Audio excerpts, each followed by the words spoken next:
Hi అండి అందరికీ. అందరూ బాగున్నారా? నేనైతే చాలా చాలా చాలా బాగున్నాను. మీరందరూ కూడా బాగుండాలి అని అయితే మనస్ఫూర్తిగా కోరుకుంటున్నాను. ఈ మధ్య షార్ట్ వీడియోస్ అనేది అసలు పెట్టట్లేదండి. ఎందుకంటే నాకు ఫీవర్ ఒక 25 డేస్ నుంచి ఫీవర్ అనేది వచ్చి ఇప్పుడు కొంచెం రిలీఫ్ అయ్యాను అనమాట. కొంచెం తగ్గింది. ఇంకా గొంతులో దగ్గు అనేది అలాగే ఉంది. తగ్గింది చాలా వరకు, ఇంకా కొంచెం అలా వస్తుందన్నమాట. అందుకనే షార్ట్ వీడియోస్ అనేది పెట్టలేకపోయాను.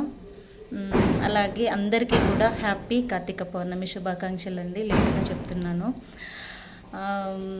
అందరూ కూడా ఈరోజు శివాలయంకి వెళ్ళి ఒత్తులు అనేది వెలిగించే వాళ్ళు వెలిగించుకోండి. అలాగే మీ ఇంట్లో తులసి అమ్మవారు అనేది ఉంటే తులసి కోట దగ్గర అయినా సరే వెలిగించుకోవచ్చండి. ఉసిరి దీపాలు అలాగే ఒత్తులు వెలిగించుకొని మీ మనసులో ఉన్న కోరికలన్నీ తీరాలని అయితే మనస్ఫూర్తిగా కోరుకుంటున్నాను.